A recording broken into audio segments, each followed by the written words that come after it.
Hi, I'm Jess McDonald, and this is the Good People podcast. It's a tip of the cap, it's a pat on the back, it's a smile from ear to ear. They're the good people from round here.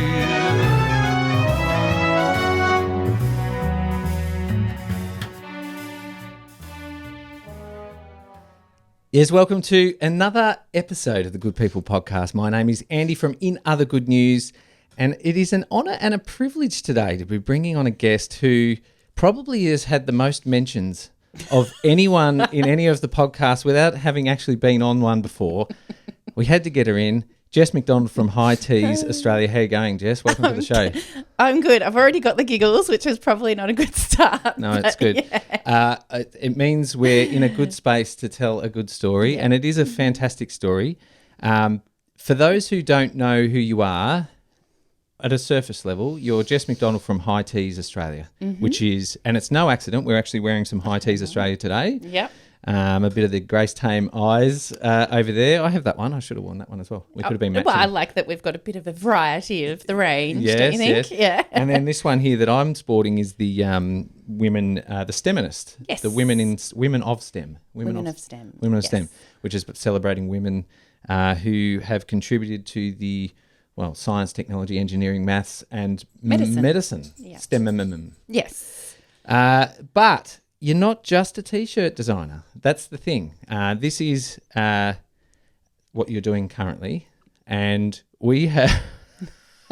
Can we just say that they say don't work with children and animals. Well, currently we've got an animal who's here coming for a little bit of a... Inca. She's coming for a cuddle. Yeah. So, we may... Who knows what's going to happen here. But, welcome to the show, Inca the dog, as well. We welcome you back from that short interlude where we removed the pet. We removed the pet from the equation. Look, I love my dog, but she's at this point in time she's looking for too many cuddles. So Jess McDonald, you are apart from being extremely active in the community. For anyone who lives within the community that I live in, you would have come across some of the things that you get involved in. You are a advocate for women in business. You're a strong feminist. You use your brand to promote equality, gender equity, which is fantastic. And so all of these things add up to, I guess, the High Tea story. And that's what I really want to get to is how you actually come across, how do you become a T-shirt designer? Given where we come from. So why don't we go back? Let's not just go back. Let's go back to backpack. Jess McDonald goes backpacking. Tell me about that. Okay, so I was 23 and I had finished my degree. I'd worked for about 18 months to save to go overseas, and my sister had just done her stint over in London for about 5 years and was on her way back when I decided I wanted to go. But I didn't want to go to London because the trend at the time was to go and live in London for the period of time. I wanted to go to Ireland instead. We had done a family holiday in Ireland. Because you're Irish as well, right? Well, my heritage is Irish on my dad's side. Yep. And like my dad has an Irish passport and all those sorts of things. And we did have extended family in Ireland that I had met a few years previously. And I just fell in love with Dublin and Ireland and the Irish people. And I wanted to do something different. I didn't want to go to London. I put on the backpack, went traveling for about 3 or 4 months before I got to Ireland, which was really good for me. I'd left a boyfriend for 6 years at the airport and said, really? Yeah, that's a whole other story. But anyway, no, it was all good. It was all good. Waved goodbye and off I went. I went to around America, got to go to Nashville and Graceland. No, I didn't go to Nashville. I wanted to go to Nashville. I went to Memphis and went to Graceland because I'm a big Elvis fan and did Central America and so forth. But arrived in Ireland and, I had a 1-year working visa. When I was negotiating getting that working visa with the Irish embassy before I left, I remember vividly speaking to Bernadette from Canberra. And I thought because my dad had an Irish passport, I could get like an ancestry visa, which you can get in the UK, but doesn't happen in the Republic of Ireland. Oh. She had said to me, we're giving you a 1-year working visa. For you to stay any longer in Ireland, you're going to have to marry an Irishman. And I said, well, you're giving me a year to figure that one out, aren't you? Well, yes, I consequently did marry an Irishman, not for a visa, but it was a bit of prophetic, I think, in terms of Bernadette's point of view. You got me thinking then, because all of a sudden I went, oh, I didn't know that part of the story. No. I met Fergal way after my 1-year visa had ended. So I actually met Fergal, my Irish husband, as I was leaving Ireland. Oh. So, There you go. But while you're in Ireland, so you've turned up as a backpacker, as standard, you got no money, you need some work, but you've got a working visa, so you can work. Yeah. You walk in the door. So, yes, I was looking for work. So I walked around all the high streets of Dublin, and Grafton Street's the main pedestrianised street in Dublin. And I'd worked at Baker's Delight and in retail previous to going. So I'm like, great, I can work in a shop. That's what I can do. So I walked into Lush, and which is just across the road from the gates to Trinity College, and Molly Malone's out the front. Very, very busy shop, and looked bright and colourful and wonderful. And I walked in and I spoke to the manager, who was also an Australian girl from Altona, Peter, and she hired me to work at Lush. And so I started as the trainee manager. Yep. And 3 weeks later, I was the co-manager with Peter. Oh. And managed the shop in Dublin for about 2.5 years. Yeah. And so for those who don't know, Lush, is it like a cosmetics brand? Yeah. So it's a British cosmetics brand, fresh handmade cosmetics, highly ethical and really interesting, innovative cosmetics brand to work for. And at the time when I started working for them, they were in massive growth and were really sort of taking the high street cosmetics by storm, and their main competition was the Body Shop, so they really came in as the new alternative to the Body Shop. The founders of Lush actually used to invent a lot of the products for the Body Shop, and consequently went, we should be doing this ourselves. So they started. So it's a British company. Dublin, the store that I was managing at the time, it was Celtic Tiger time, so Dublin was booming. It was Dublin. Yeah. Yes, it was Dublin and Dublin and Dublin. In many ways, actually. It was when Ryanair, the local cheap airline, had just started as well, and Poland, Slovakia, the Czech Republic, they had all just had their entries into the EU as well. So there was quite a lot of immigration going on in Ireland. So it was a really diverse population, really exciting times to be there. And Dublin, the Lush shop in Dublin was the largest shop for Lush globally. Right. So we had a really big team. How many shops locally at that point? Oh, God. Internationally, I mean. How many? For the whole business. It must have been, like, there was 60 in the UK. So and it was all over Europe. It was in Australia at the time. It was in Japan.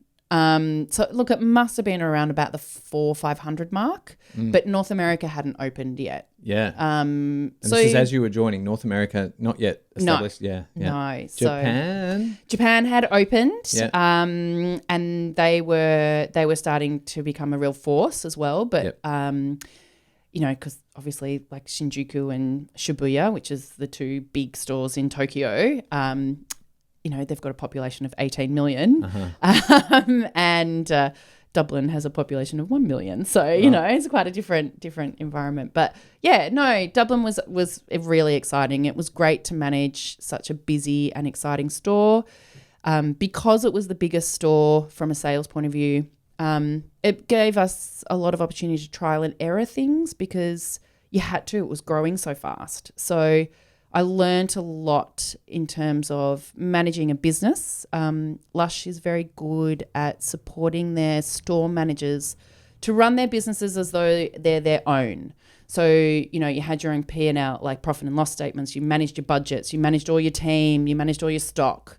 And because the Dublin store was the only store in the Republic of Ireland, even though we were we went and worked with all the UK managers, we were the only store in that group that was in euro. Everyone else was in pounds. So we would set all the prices as well. So there was quite a lot of autonomy, a lot of trust given to the managers managing that store. Yep. And I got lots of opportunities. Like I got to train people in Germany. I got to develop a lot of the processes in Lush. I got to train all the North American senior management and things like that. So, yeah, really, really great experience. And they were just growing like crazy. Like they were. Yeah, it was bananas. Yeah, yeah. And, I mean, you know, people were coming in into the store and buying soap with 500 euro notes. I never knew that 500 euro notes existed until people were like handing them over and going, because it hadn't opened in America yet, because of the cheap flights that had just started, we would be inundated with American tourists, and they were just like, this stuff is incredible. And they were just buying it in bulk. And What do you think made it so incredible? Well, the products are beautiful. Not only are they beautifully made, they're made with as many natural ingredients as you possibly can. Yeah. All of them are ethically sourced, all those ingredients. Sure. And there was a real intent on telling the story on where those ingredients were being bought as well. So you could convey all that information to customers and say, you know, the rose oil that is in this product is bought from a farm in Turkey, and Lush supports the local school where majority of the workers' kids go to school. So the buying stories were really, really interesting, and that made it really interesting to work with, you know. Yeah, and you've said that those, buying stories, for a lot of organisations, they are just stories, aren't they? But you've said that Lush, they were actually ethically first. Like they did exactly what's said on the tin. And I think what I learned with Lush, having had a background with Baker's Delight where it's been made on the spot, so you could talk about, well, you know, this baker here just made this for you this morning. Sure. I was quite familiar with that whole environment. And then to be at Lush where it was then at this global level, and, you know, I had opportunities to go to the factory in Dorset and make some of the product myself and seeing how it worked. But I think what it really installed in me was just how important having transparency and integrity in the product that you're selling. It means you're not then selling. You're just sharing something that you're really passionate about. Yeah. And then it's up to the customer or the person that you're talking to fall in love with it as well. And so I never, sales is sales, right? But I suppose for me, when working with Lush and working with product that I use myself, I still use to this day. Yeah. I haven't found anything that can replace all my skincare, for example. It just felt like you were telling people about this amazing thing you'd discovered on the shop floor. And you were really believing in it. Yeah, absolutely. And so obviously millions of other people really believed in it. Yep. And this thing was going a little bit crazy. So from walking in the door by chance into with my backpack on. With your backpack on. Yeah. You had your backpack on? No, not quite. But it just... You were straight off the plane, straight in there. Actually, do you know what? Funnily enough, it was my 20-year anniversary of arriving in Dublin on Paddy's Day a little while ago. Really? So I arrived on St. Patrick's Day, and my parents had flown over, so I'd been travelling for a while, and my parents were like, oh, we're going to come and visit you. We'll come to Dublin with you when you first arrived. And we, I don't know, naively arrived on Paddy's Day, which was probably not the best idea.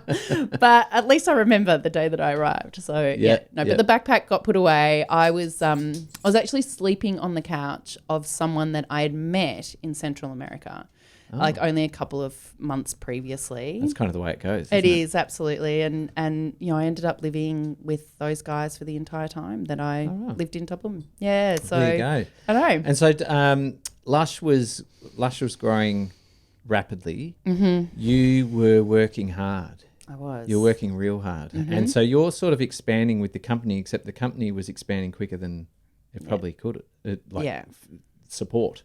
Yeah. And so you've talked about how you learnt about the importance of ethics in business, but one of those qualities is actually looking after staff ethically as well. Do you want to talk a bit about how you were in those times? I mean, you were achieving things, but also there was a tax. There was a big tax, right? Yeah.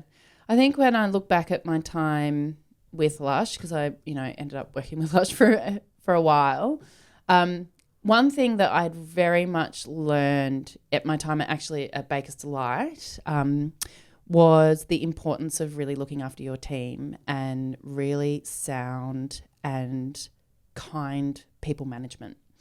And so because Baker's Delight has a lot of machinery on site, there was also a lot of policy and procedure and process on how you do things and when to do them, and were people trained effectively and properly, because there were dangerous machinery around. So, all the staff had to be inducted into the space. You do it wrong at Baker's Delight, you lose an arm. Yeah, right. So I came from a very highly process-driven environment to Lush, where it was all very organic, not completely ad hoc, but it was really sort of running on we were growing so quickly, and there just wasn't, the HR side of things just weren't catching up. It wasn't like the intention wasn't there, but it was just like, let's just keep going. Let's just, maximize the moment at the time. So thankfully, myself and Peter, so the person who managed me, because we had quite a fair bit of autonomy, we could put a lot of those things in place in our store, but it just wasn't sort of happening for store managers at the levels above. Sure. I mean, my manager, my direct line manager, was one of the founders. So when I needed to ring, I was speaking to the founders of the business. Yeah. Who, they're a fantastic, innovative, creative group of people. They probably all would say they're quite self-confessed hippies. Yeah. And so when you come to like some very sort of quite logical HR issues, they're like, oh, okay, yep. Deal with it. Yeah, okay. But how? So I always struggled with Lush, and I think when I consequently decided to leave Lush the first time, it meant they were sponsoring me to stay in Ireland. Yeah. So with me resigning meant I had to leave the country. Yep. So it was a big decision. And it was a big decision to leave from a career point of view as well, because Lush was growing in the way that it was. There was so much opportunity around to grow with the company. But I was really burnt out, and I just needed space from the stress and the management and just the hours. Like the hours I was working was just insane. And it's kind of okay when you're 24 and you're 25 and you're having a good time. Yep. But I knew it was unsustainable then. And so I had to, and I also knew probably didn't have the confidence or the knowledge or maturity of knowing how to deal with it other than leaving. So I left. Yep. And moved to Scotland. Yeah. Yeah. Well, I've seen you in full flight, I think. Maybe I haven't. You've seen me in a few different states, I have to say. I have. But I've seen you in full flight, and you in full flight is very high paced. Like, your output is unbelievable, something that makes me feel bad every time I see it. But running at those levels can take a huge toll. And so, so you've left. And so you went to Scotland. Mm-hmm. Had you snagged an Irishman at this point? Just. Right. So my husband at this point, Fergal, who is now my husband, he had just arrived home back to Dublin himself after living in Mexico, New Zealand and Australia. So he'd just done his whole big trip away, and he had just returned. And funnily enough, he had been sleeping on the couch of one of my friends in Melbourne. Oh. So I had heard about this Irish guy. Heard of this Fergal. But that's it. Like, so I hadn't heard anything other than that. Like, our paths could have possibly crossed earlier, but you know, fate has it happened at the right time, I suppose.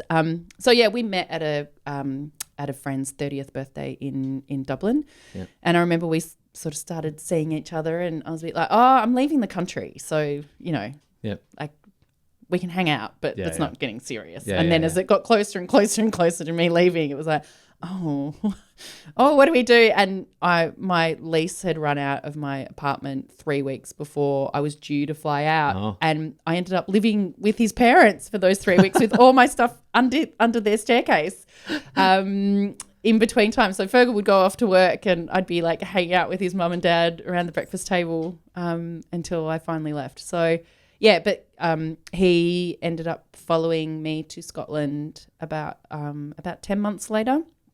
And that's 18 years ago. Now I can't remember now.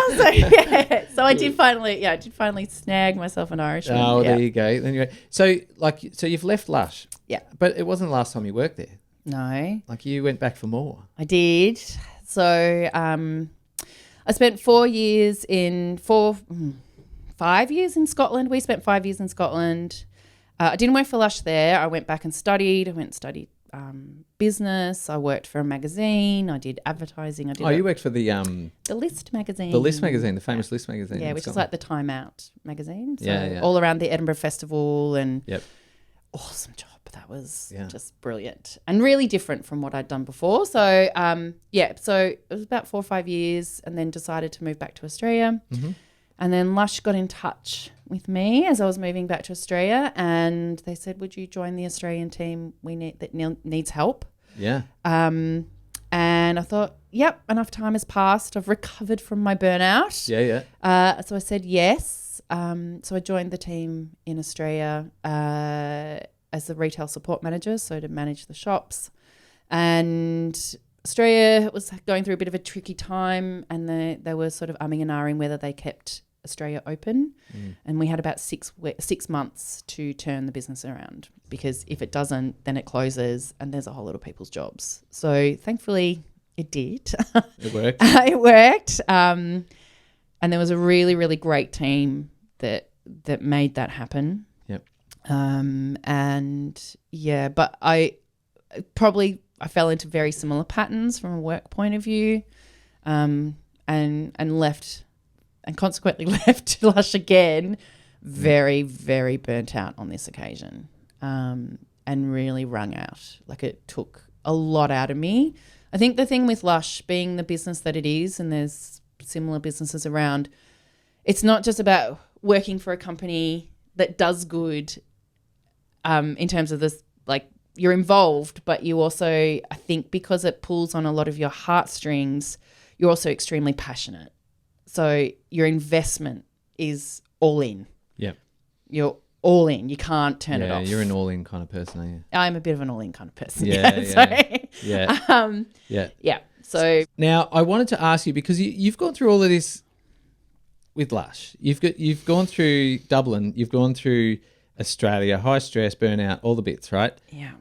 And then for some reason you decided, I'm going to go back for more.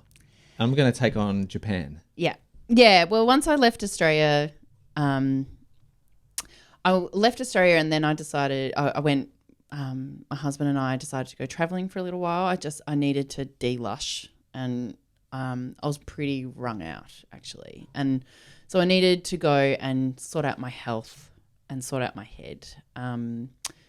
And so we went travelling for a while, went back to Edinburgh and did our thing there for a little while again. And then because I was back in the UK, I was catching up with a couple of my Lush colleagues anyway, and Lush friends anyway. And then one of the founders, Ro, got in contact with me and said, will you come and help me work on Japan and come back to Lush and do the Japanese project with And you me? were all like, yep.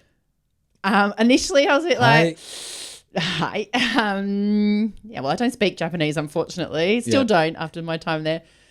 I mean, I was a bit hesitant at first because I wasn't quite ready to throw myself into another Lush thing. But the project sounded really exciting. Yep. And Japan at that point in the business was the biggest part of the business. So like 480 stores. Oh, right. Like, maybe 4,000 staff or something like that. Yep. And I had always admired what they had done. Sort of essentially what happens with Lush is every country runs as its own separate entity. Yeah, yeah. And the Japanese had always been amazing at what they'd done. So, and I'd never been to Japan before. I really wanted to go. Yeah. So I said yes. I initially just signed up for 6 months, but it ended up lasting a bit longer than that. And so I went to Japan, and my role in Japan was really different. Again, they were doing at that point, they were going through a really big change management project, which I was designing. And essentially I'd been brought in because of the success that had happened in Australia, and they wanted to replicate the same thing in Japan. Yep. But on a much, much bigger scale. Yeah. And so really my main job was to assess, recruit, train, mentor the senior team, the leadership team. Yep. So then it would have the trickle effect that then they would then go and do that with their teams and so forth. Okay, So sure.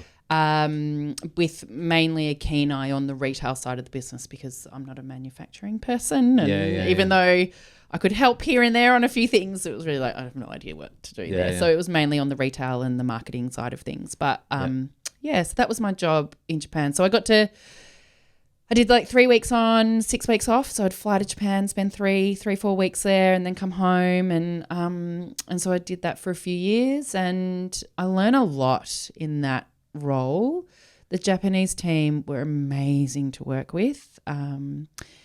Really challenging as well, because I don't speak Japanese. So majority of my work was done through a translator. And when you're trying to get to the nuts and bolts of what's going on, particularly from an HR perspective and what it was like to work in Japan or in the business at the time, it was really hard to really hard to get any information out of anyone, because it's also a cultural thing as well, where everything looks fabulous on the surface, but if you scratch the surface, that's it's really hard to scratch the surface. No one wants to lose face. No one wants to be the person who's dobbing someone else in or anything along those lines. Right.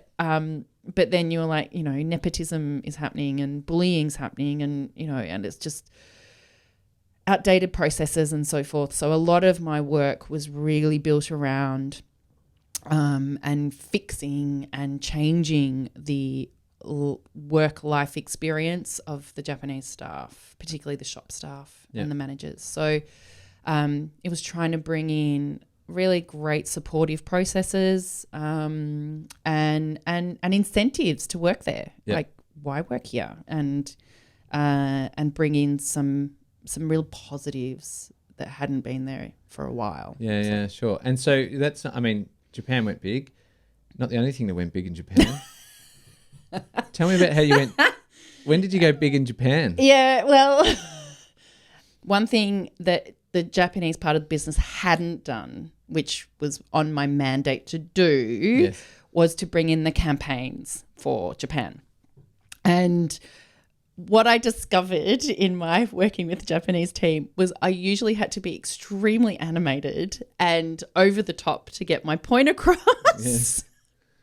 Which at times internally is fine, right? Yeah. But externally seems like a good bit idea at the time.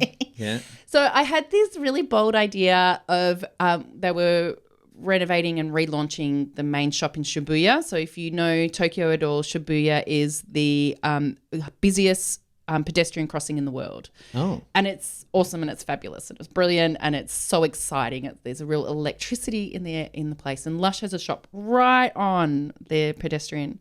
So we were relaunching the shop. And so I had this whole idea. I don't know if you remember the British Airways ad where it was sort of a panorama view and there was like a whole lot of people running, but they were in the shape of an eye and then the shape of a mouth. And they sort of all came together across the hills and then they made this face. Like, I don't know if you remember the ads in the 90s. I remember the rip-off ones with Carlton United Breweries. Yeah.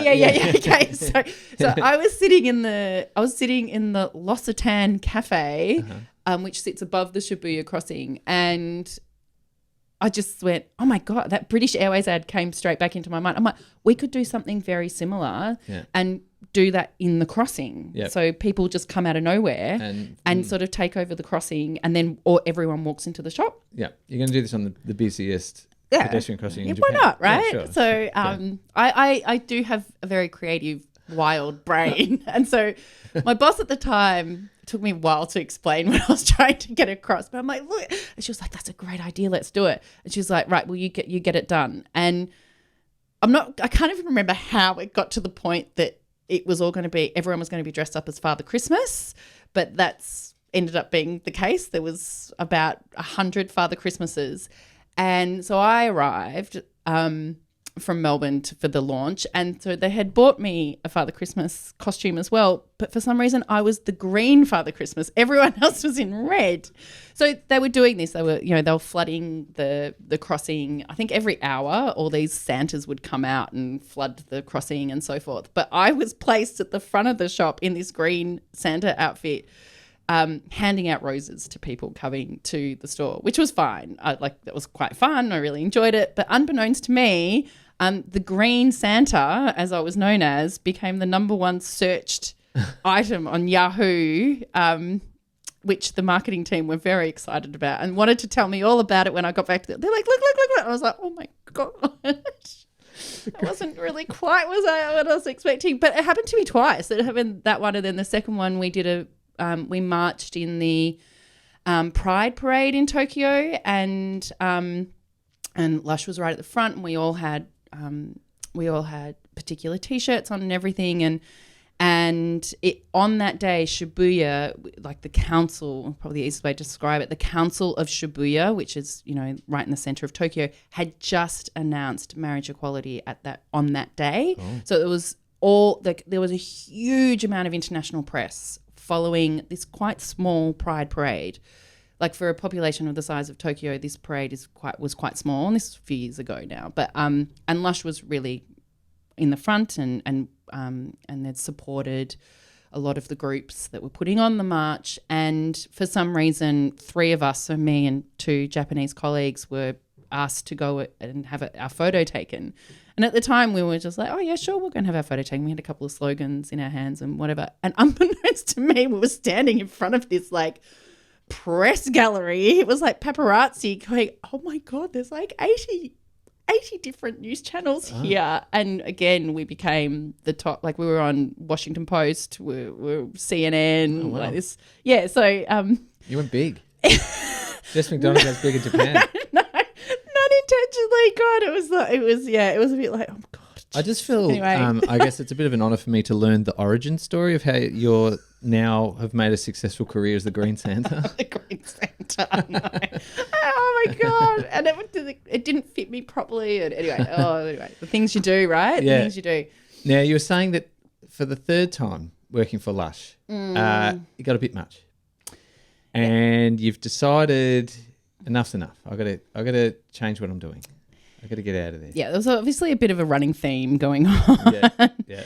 And even though I was loving my role in Tokyo, it was too big for one person. Like I was even saying that from the go. Like it's like, yes, I can come and do this, but I can't implement. I'm just like, this is a job for many more people. Yeah. And if you want to push change through faster, you're going to need much more behind it. So I decided to leave again. I'd really had enough at that point.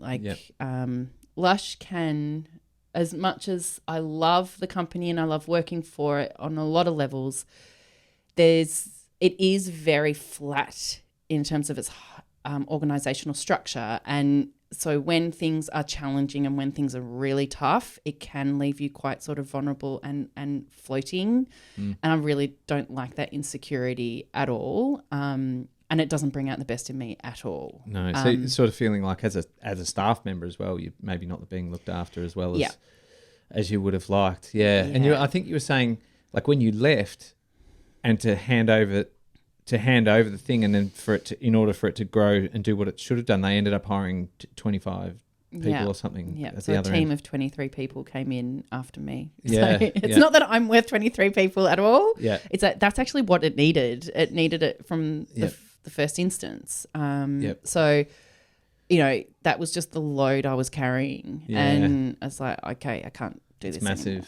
And, you know, my husband at the time, when I joined Australia and I joined Japan, every time he was always gave me really sound advice. He's like, if, you know, I know you're really passionate about Lush and I know you love so many aspects of it, but you've also got to remember it's got to be right for you. And as soon as it's not right for you, you've got to let it go. Yeah. And so thankfully with Japan, I had learned enough from my previous experiences to know when it was the right time to go before it really affected my health and burnout. So Yeah. I've suffered burnout twice in my life, and I knew all the signs, and I knew it's like, okay, I need to. I'm not going to get it internally from the company that I'm working for, the support, and then the things I needed to manage the possible burnout. So I knew it was time to go. Time to go.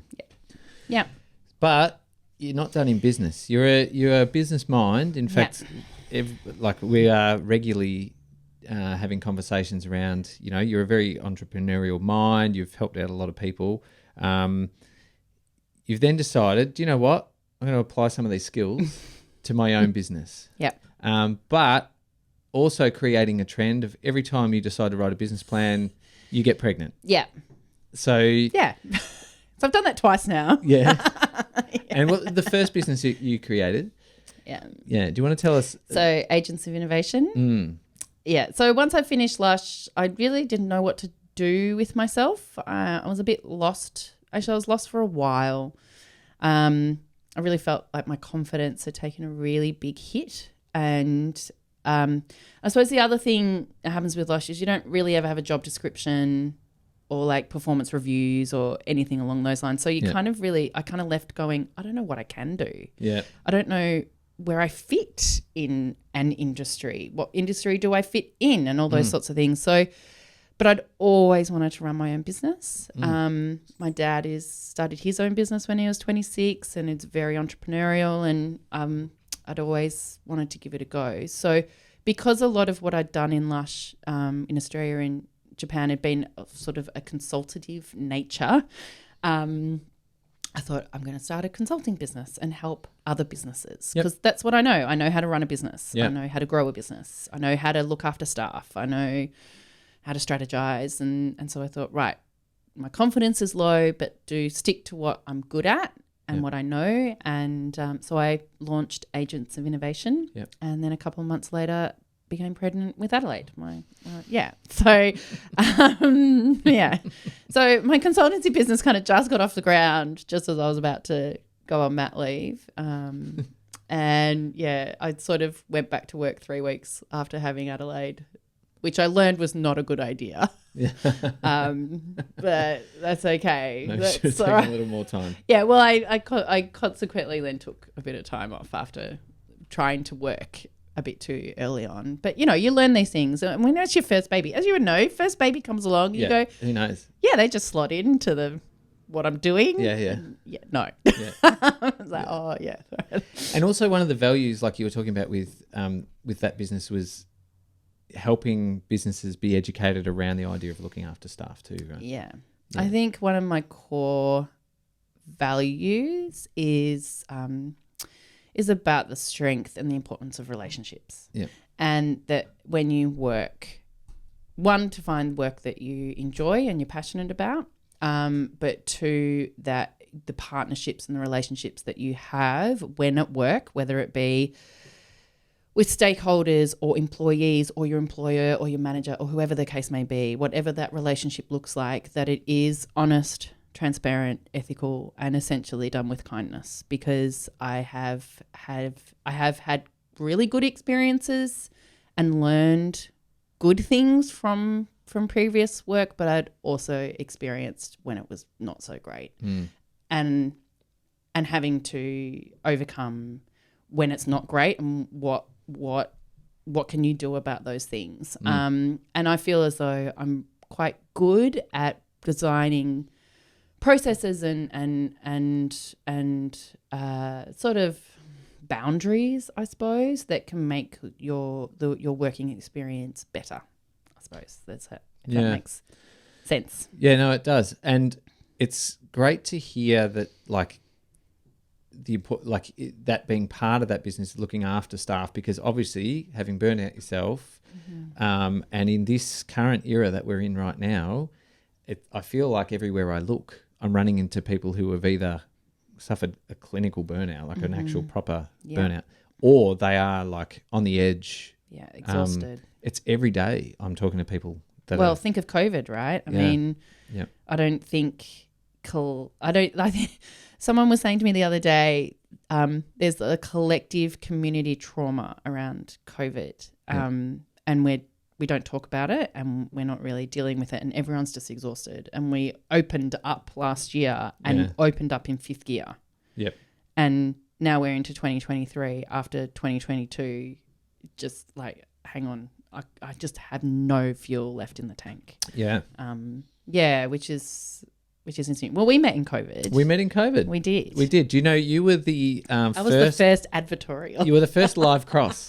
You were the first live cross we had on about episode 4 or something. Yeah, and it was like shameless self-promotion on my behalf. Oh, but anyway. No, it was still a nice gesture. So for those who don't know, in other good news program in the lockdown, and in lockdown 1 actually we started broadcasting, and you sent in a live cross for us, which was quite funny actually, because yours was, and I say live with inverted talking marks, because yours was filmed and it was dark when you filmed yours, and then we live crossed to little Ella and her tomatoes in the background, and it was daylight. Oh and God, so I didn't know that. And so it was funny. We didn't care. We were happy to call it live crosses and pretend like you were sitting there. Well, the light shines in different ways in the little triangle suburb of Kingsville. Right. Yeah, that's right. You were maybe just in the shadow. I was in the dark. Yeah, and we met, and you were giving away colouring.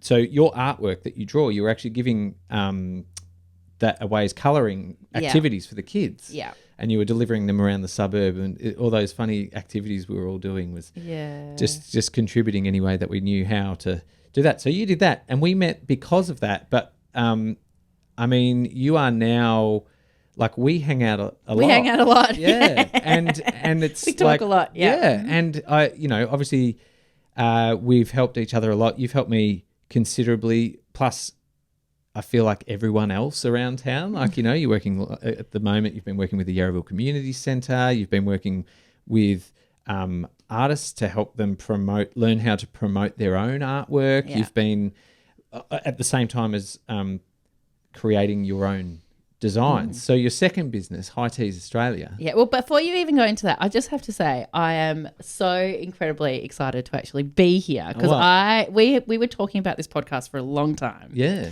Because you have fantastic skills at broadcasting and interviewing people. And I have seen this whole thing come to fruition, and I'm really chuffed, and this sounds really... Well, I'm really proud of you. Like, this is amazing, right? Look at this. Like, look at this, a beautiful studio. Yes. We're here. We're, Yeah, look, and I've said this Congratulations. before. Oh, thank you. Look, you could take months out of your life too to create things at the pace that I do. So,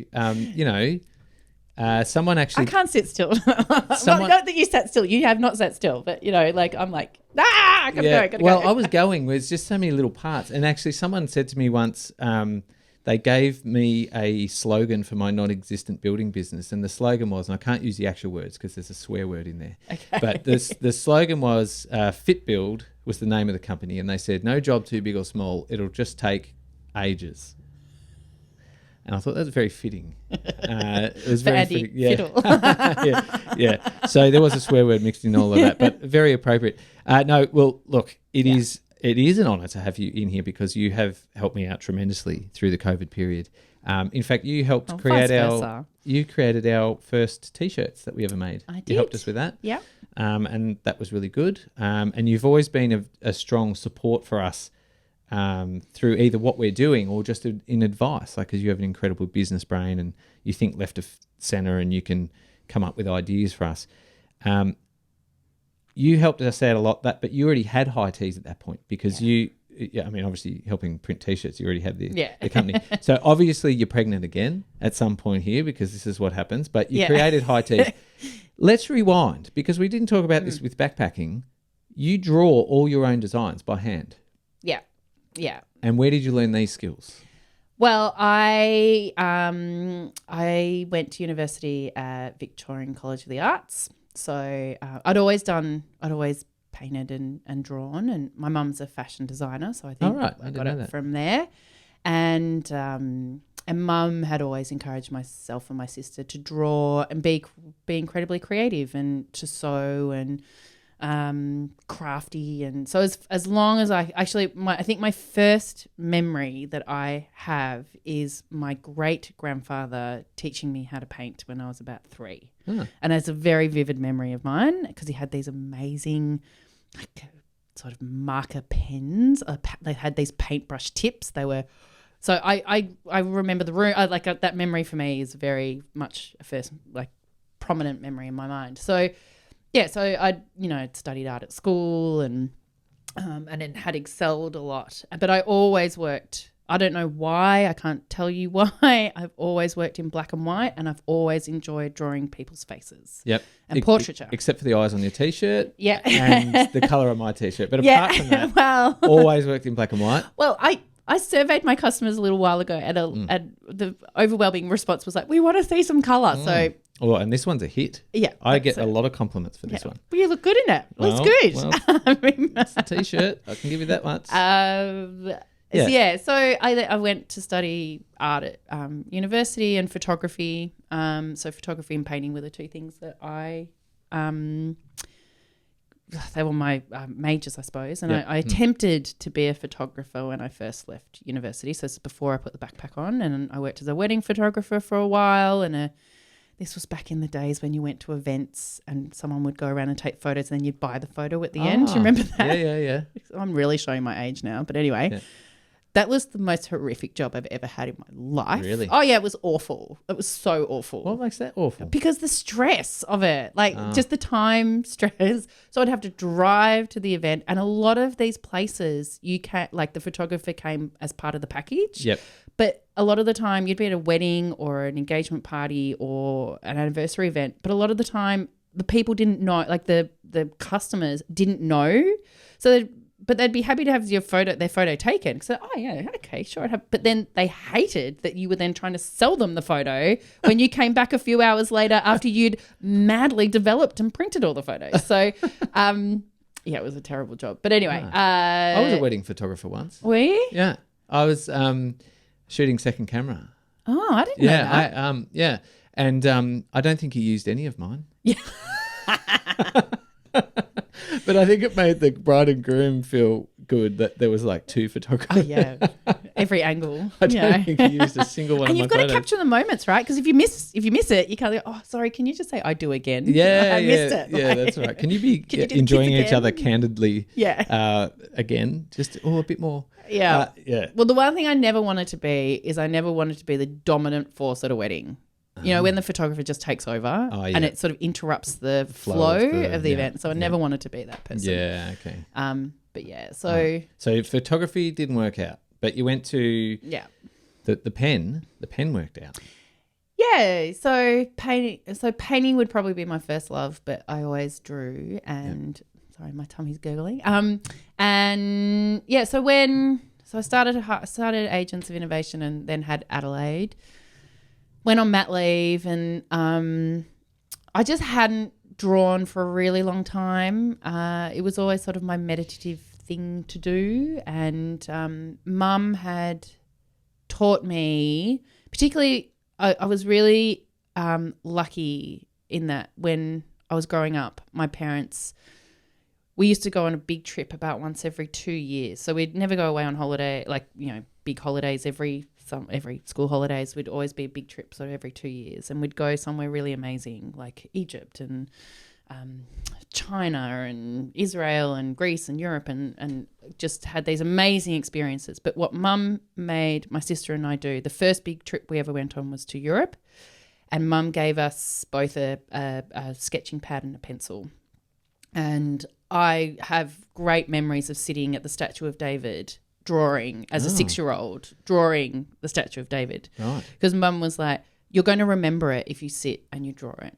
So for me, it's always been that really good meditative, reflective thing for me to do, but I just hadn't done it for a really long time. And so when it came to returning to work after being on mat leave with Adelaide, I started drawing again, which was a really nice thing to do. But I also was like, right, I've got to go back to work. I'm feeling a bit out of practice. What do I do? So I decided to make a fake company up, and I'm not even going to make a real company, just a fake one. A fake one, and and I just like, okay, I'm really good with product-based businesses, and that's who majority of my clients are in terms of my consultancy. I'll just pick a T-shirt, and I love a quirky T-shirt anyway. Yep. So I decided to make a fake T-shirt business up. And did the business plan, did the marketing plan, because they're the things that I help other businesses do anyway. So I'm like, right, just flex all those muscles, test the skills, test and also test all the tools that I had in place. And like, are they still fit for purpose and all that sort of stuff. So and in the process of doing all of that, actually, the more I researched, the more I'm like, this is a really good idea. And the more I started going, well, if this is a good idea, I'm going to bring on my ethical and sustainable parts to it that I'm really passionate about. Yes. So it had to be local, it had to be printed to order, it had to be, I had to tick all the boxes from what I wanted from a T-shirt business from an ethical point of view. So the more I looked at it, the more I'm like, this is not a bad idea. And then my sister and I love this American company called Dear Dana, and she draws portraits of iconic Americans and prints them on T-shirts, but she uses charcoal, and she's got a very distinctive style on what she does. And my sister was like, you should do this for Australians. I was like, actually, that's a really good idea. Yeah. So started drawing again and thought, well, I'll just launch it anyway, because I don't know how to build a Shopify store. Like I can work with clients to do the high level side of strategy, but I'd never done the implementation, particularly from an e-com point of view. So I thought, well, actually, I'll just launch it and do all the learnings in terms of the implementation of starting an e-com business, which would be great for my clients. Yeah. So 5 years later, you're still running it. Still running it. Yeah. What was the first T-shirt you drew? The first person that I drew was Ida Buttrose and Jermaine Greer. So I felt like and one of my friends, when I was explaining the idea to a friend of mine as we were walking along the Maribyrnong one day, I'm like, I've got this idea. I don't know. What do you think? And I'm all for, you have to share those ideas widely and far to gauge. Get the feedback. Because people, are they excited by it, for one? And secondly, they'll always give you a nugget that you can take back and be like, that's a good idea. So my friend Kate gave me a great nugget, and she's like, make sure if you're going to do this in the manner that you want to do it, make sure, because the whole idea with high teas is to wear your hero. Yeah. And so she's like, make sure you draw them in the best possible light you possibly can. Because if you're going to draw iconic Australians and New Zealanders and so forth, and you want to celebrate them, don't make them a caricature. It's about making them look as amazing and as celebrated as possible. So I thought that was a really good point. I'm not making a joke out of someone. I'm not picking faults out of them. I'm trying to celebrate them.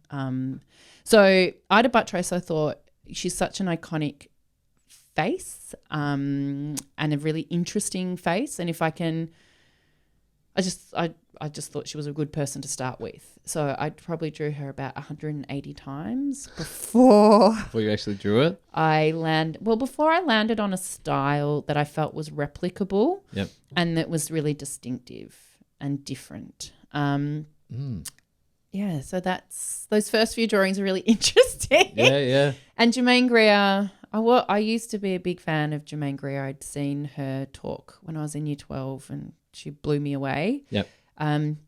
And funnily enough, she dated my uncle in high school. My dad went to university with her, and my uncle dated her at one point. Anyway, but she and I now have very differing views on a Sure. few things in terms of Yep. feminism and what is feminism and who should Yeah. be part of feminism. She has a very strong idea about it that I don't agree with. So you can't buy Jermaine Greer on high teas anymore. Uh-huh. So Yeah. And like you do use high teas to help promote the feminism side of things as well. Like it's important to you. You were saying that you can use that voice that you have around the promotion of these issues. Yeah, I mean, when I first launched High Teas, firstly, I didn't expect it to become a fully fledged business. Yeah. But secondly, it's my business, right? So I can do what I want with it. Yeah. And I just all of a sudden had a channel beyond my consultancy. That's different. You know, when you're a consultant, you're helping, you're partnering with other people's businesses. So my political agenda doesn't come in there, right? But this is my business and my billboard, I suppose. Like T-shirt is whatever what you wear, you're showcasing to the rest of the world, and I really found a channel for me to actually become quite political. I had no intention of being that way in the first place, but I suppose purely just from the people I was choosing to represent. So I only draw people I like. And who I am inspired by, and therefore it tends to sway a certain way politically. Yep. And then once I really recognised that, I suppose I've just put the foot down in terms of like, well, I can talk about the things I want to talk about. I can champion the causes I'm really passionate about. Yeah, and then you've not only championed, you've actually raised a lot of money as well for the Asylum Seekers Resource Centre, haven't you? The Welcome West Wagon. Yeah, I initially had part of the business mandate when I first was writing the business plan around High Teas is that I wanted it to be a social enterprise, and that I would raise money and donate to particularly to organisations that supported refugees and people seeking asylum, because I'd had previously worked as a volunteer at the ASRC as a business coach, and my dream with High Teas, and it still is the dream because it's not quite there yet, is I want to also not just be a financial contributor to supporting people seeking asylum, but I also want to be an employer, because there are so many barriers for employment for people seeking asylum, and because it's my business, I can help remove some of those barriers. And I met some amazing, talented people who just didn't have the opportunity to go and work in the places that they wanted to, or that they had been previously from, where they were living, and they were doing work that provided them with an income but wasn't necessarily meaningful. So I knew that I could set up something that could tackle that in a way. So I initially worked with the ASRC and had actually designed a campaign T-shirt for them for the Kids Off Nauru campaign, of which Con himself wore and got kicked out of Parliament for wearing. So that was a good moment. But then I decided to then partner with West Welcome Wagon, who I still partner with today. Yeah, So. and how much money have you raised for them now? Like $20,000 or something. About that. Yeah. I'm supposed to know that off the top of my head. No, that's all right. It's like, well, it changes all the time, so that's okay. But it's, it's 20 grand's worth ballpark, right? Yeah. And which is incredible because they need all the help that they can get down there. Yeah. So, I'm really proud of my association with West Welcome Wagon. They're an amazing organisation. I've designed T-shirts specifically to raise money for them as well, of which some people have really got behind, which has been great. One of them being Kate Blanchett has worn the West Welcome Wagon T-shirt, which I designed, and which was a great moment. How did you manage to get Kate Blanchett to wear your T-shirt? Oh, well, we're best buddies. Well, if that, okay, you probably just asked her over wine one night, but because they're the people I rub shoulders with. No, I don't know Kate Blanchett at all. I just got a message. So I had been talking with Candice, who is the CEO of West Welcome Wagon, about designing a T-shirt for them that I believe in transparency for customers to know where their money is going when they purchase something. So I think one thing I'd learned with Lush is that what they wanted to do with their customers was to highlight that if you bought this product, this was exactly where the charitable donation was going, and not having sort of just this big overall social responsibility umbrella of like, I remember they used to talk about how Tesco used to say, oh, we donate to this cancer organisation, but I remember someone who worked for Lush had a real problem with that because that particular cancer organisation, or God, I might be getting this a bit wrong, but they were conducting animal testing. So for this person, they're like, but I don't want my money to go there, but I can't opt out of it. Yeah. So I don't shop at Tesco. Oh, wow. So I thought that was a really interesting thing when it came to when you put in a social responsibility thing in your business, allowing, like, not everyone agrees with you, right? Not everyone has the same political or social values that I have, and that's totally fine. Mine aren't the be all and end all, and so there is an opportunity to, like, well, if you buy this particular product, this raises $10 for West Welcome Wagon. Yeah. But if you buy this product over here, because now I've got a few, this one raises money for wires. So there's the transparency and the communication of all of that, and customers know exactly where their money is going. Yeah. So, sorry, Kate Blanchett. Going back to Kate Blanchett. I'd launched this T-shirt for West Welcome Wagon, and I got a message on a Friday night from which said, I can't reveal my sources, of course, which said, Kate Blanchett would really love to wear this T-shirt. She's about to promote her new television series, which was all about the detention centres in Northern Territory, and she wants to wear this T-shirt in her press conferences. Can you get this T-shirt to her in London by Tuesday? And this was about 10 p.m. on a Friday night. I was like, sure, no problem. Classic. He'll be there. Yeah. God, I don't know what I'm going to do because I only print to order, so I don't have stock just sitting around that I can just pick and pack and off it goes. And it takes about a week to print my T-shirts. So, oh my God, what do I do? So I have a few friends in London. I rang all of them. I'm like, are you able to do this? And for various reasons, they were all unavailable. My sister was living in Paris at the time, and my sister is a theatre and film director. So I'm like, hey, I rang her as my last resort. It's about 1 a.m. at this given point in time. And so I rang my sister. I'm like, I started with, you're not going to London by any chance next week, are you? And not that she would pop to London every 5 minutes, and she was like, yeah, I'm going on Tuesday. I'm like, great. Would you like to meet Kate Blanchett by any chance? She's like, yeah. I was like, fab, can you deliver a T-shirt to her for me? And she was like, okay, yeah, no problem. And I'm like, okay, so next question is there anywhere in Paris that does the print on demand thing? Yeah. And she's like, well, yeah, there's one at the bottom of my apartment building. I'm like, you're joking. She's like, I'll be there in 20 minutes. Send me the file and I'll put you on FaceTime and we'll figure it out. So between mine and my sister's French and the guy at the printing place, I'm like, has to be 100% organic cotton. Have you got it? Have you got this? And this is the file. And so we sorted it all out on FaceTime. And then my sister had it all packaged and off she went to London on Tuesday. And all I had was an address. Yeah. I'm like, it just has to be delivered here at this time. And anyway, she went, she dropped it off. She unfortunately didn't get to meet Kate Blanchett herself. She handed it off to someone. And then that was it. And then She wore it. No, well, I didn't hear anything for like 2 weeks.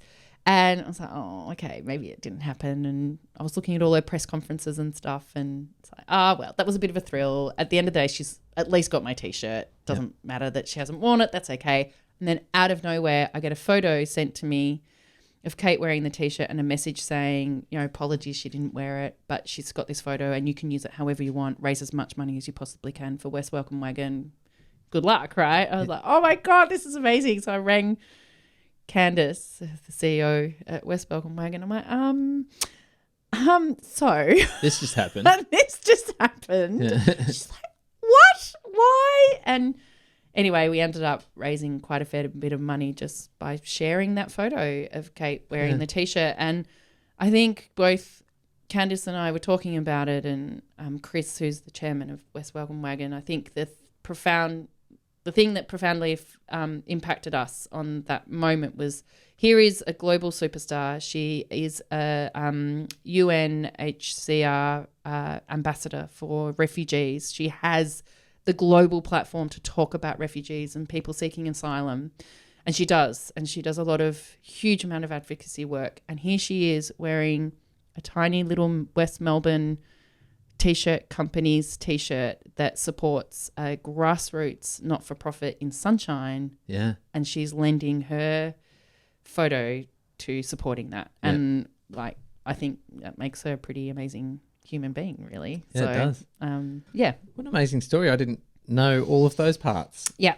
Ah, well, there you go. You've had a bunch of other people wear your T-shirts too. You had Em Ricciano. Yeah, no. Stuff and got to design some merch for her. And Valerie Taylor wore her T-shirt for her 84th birthday, which was really cool. Adam Goods has his T-shirt. He and his wife have his T-shirt. Yep. And Tim Rogers has auctioned his T-shirt at a charity event.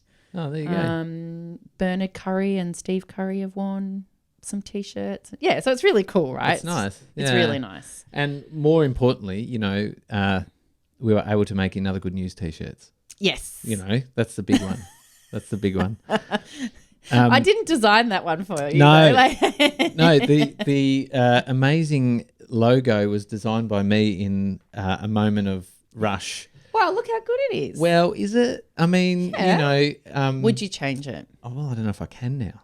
That's the thing. We've used it so many times. There you go. It's cemented. It's a fabric. It's the fabric of the brand. Andy from marketing decided to create something that has led us to all sorts of accusations of religious cults and all sorts of things. So I'm so sorry. You were telling me that earlier today about your and I just went, oh yeah, I didn't quite sink in on why now it's just made sense. Yeah. Oh my God, of course. Yeah, well, we didn't know. I didn't know because, of course, I just created it because Good News is like obviously is associated with the Bible. Yeah. But I was doing it because... Which is ding, ding, ding, my Catholic... How many years of Catholic education has just gone, oh, yeah, that's right. But it actually came from it was something sarcastic that used to get said around our house. Like, oh, in other good news, the washing machine just blew up. Like, it was a sarcastic comment around my household when I was a kid. And that's how it turned into the name of the program. Yeah, but the whole premise of it when you first started as a Facebook feed, I suppose, for our local Facebook group was to share good news during a really difficult time in lockdown. Yep. And when Kingsville was placed into lockdown a week before the rest of Melbourne was, because we were bracketed in we share a postcode with 4 other suburbs in Melbourne, but no COVID in the triangle. Yeah. That caused trouble. And you found a way of lifting people's spirits in a really meaningful way that actually really brought galvanised the suburb with good news stories. Yeah. From, simple ones. Growing tomatoes to colouring in books to the artwork on fences to... someone's cat returned home after 6 months. So as much as it might have been a sarcastic comment, it had... Well, it did the job. But I just didn't realise that there were people out there who thought we were a religious organisation. And so... Andy from marketing strikes again, and we'll continue to strike because you've just got a broad audience base, don't you? You tick all the boxes. And when you're in a hurry and you make something in a hurry, Hey, Jess, look, you are not only very present in the community, like I say, you're working with community organisations. I see you occasionally in pop-up things around town. You're supporting artists, teaching them how to get their products out there and become more savvy with sales and that sort of thing. You're ever present in the community. So it's been an absolute pleasure to finally get you onto the Good People podcast and to share your story. It is such an interesting story. The Green Santa is possibly, my favourite part. And I'm going to now go and look it up. But I'm hoping it's just lost in the world of internet. It's never lost. It'll always be there. Thank you so much for coming on. It's been a great chat. Don't be a stranger. Let's have you back another time when the next big thing happens because it's always just around the corner for you. So thank you so much.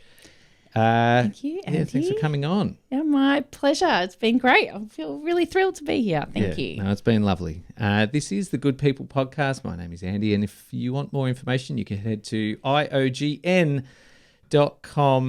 and also you can stream all these episodes both in video and audio on all your favourite channels. Just search for the Good People Podcast, and thanks so much for tuning in. Well, it's a tip of the cap, it's a pat on the back, it's a smile from ear to ear. They're the good people from round here. They're the good people from round here. Come on, let me introduce you to a few.